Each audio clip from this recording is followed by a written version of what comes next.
আসসালামু আলাইকুম, সবাই কেমন আছেন? আমরা এখন ভালো নেই। আমরা এখন প্রশান্ত মহাসাগর পাড়ি দিয়ে বাংলাদেশের দিকে রওনা হচ্ছি।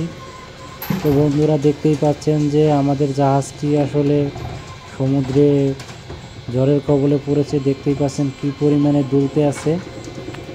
আপনারা দেখুন, চারিদিকে শুধু পানি আর পানি, নীল স্বচ্ছ পানি, এবং আমরা খুবই বিপদের ভিতরে আছি। আল্লাহর কাছে প্রার্থনা চাই, আপনাদের কাছে প্রার্থনা চাই, আপনারা সবাই দোয়া করবেন আমরা যেন সুস্থভাবে সহি সালামতে দেশে ফিরে আসতে পারি। দেখুন একবার কি পরিমাণ সাগর কতটা ভয়ঙ্কর হতে পারে। এই ভিডিওটির মাধ্যমে আপনারা দেখতে পাচ্ছেন যে কি পরিমাণে নদী, সমুদ্র কি পরিমাণে যে একটাতে তার ভয়ঙ্কর রূপ ধারণ করতে পারে সেটা দেখতে পাচ্ছেন। তো সবাই আমরা আল্লাহ আল্লাহ করতেছি। এই যে দেখুন কি পরিমাণে দুলতেছে। জানি না আল্লাহ আমাদের সহি সালামতে যেন ফিরিয়ে নিয়ে আসতে পারে। সবাইকে ধন্যবাদ।